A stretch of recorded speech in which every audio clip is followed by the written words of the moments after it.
Hello everyone! Welcome back to my channel. If you're new here, my name is Sir Mark C. and gumagawa ako ng mga videos on the different applications. Sa araw na to, pag-uusapan natin kung paano gumawa ng Teams using Microsoft 365 for your school or your subject. If you are interested, patapusin ang video na to.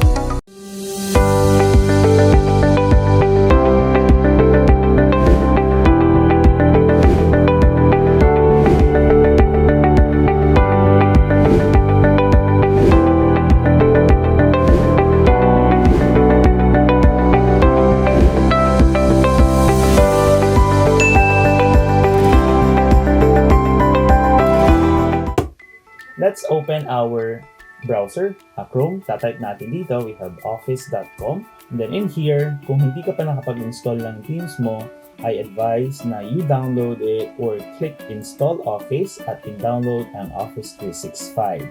Okay, I'll be providing the link on the description para sa guide kung paano i-install at i-install ang Microsoft 365 sa inyong account.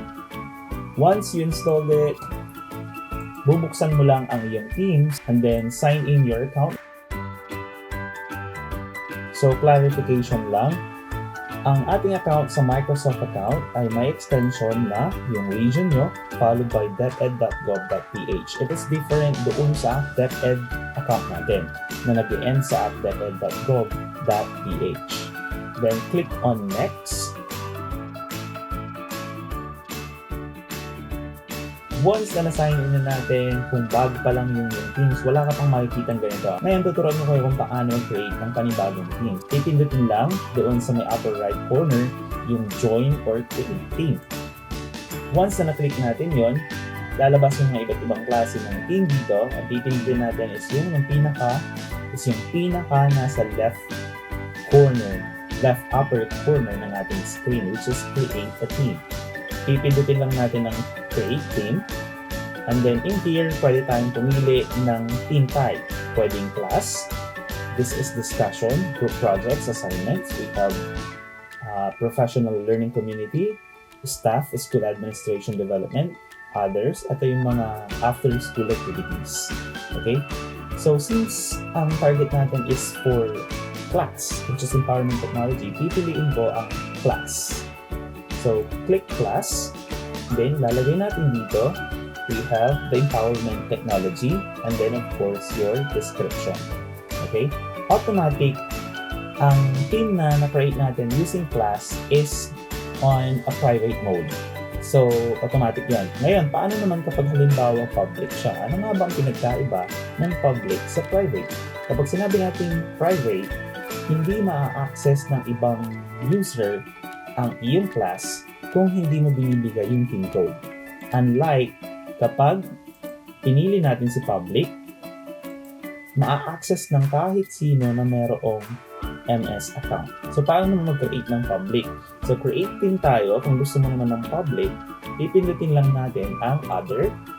And then, dito makikita natin, we have private and public. So, that is public. Ngayon, since ang gagawin ko ay class nga ng empowerment technology, ipindutin ko ang class. Tapos, ilalagay ko dito yung subject ko. We have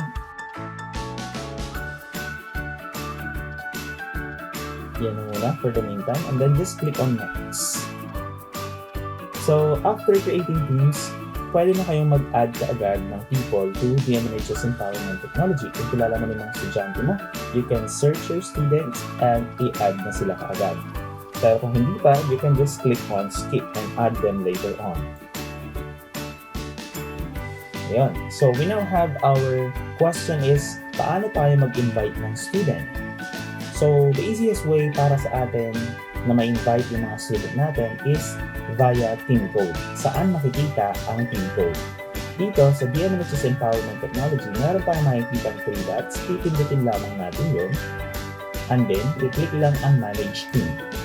Once na na-click natin ang Manage Team, makikita natin dito, we have members, pending requests, channels, settings. Pipindutin lamang natin ang settings.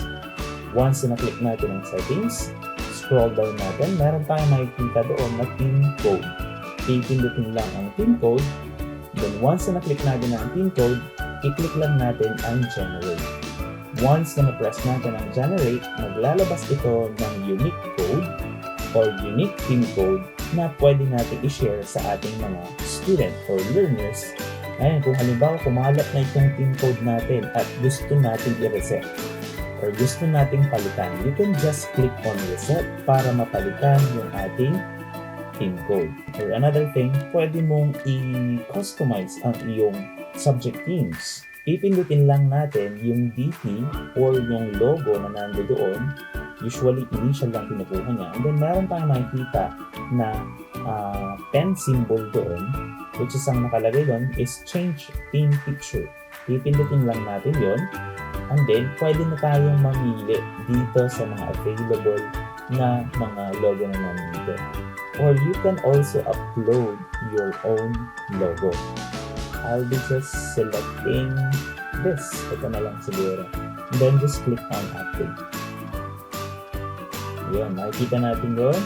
We have our logo. So once sunod natin yan para malaman ng mga student natin kung tama yung pinasukan nilang class. And that's it for this short video. I hope you enjoyed this video. Hit like, subscribe, and comment below for content suggestion or kung anong tutorial na gusto nyo malaman. Stay safe and maraming salamat. God bless!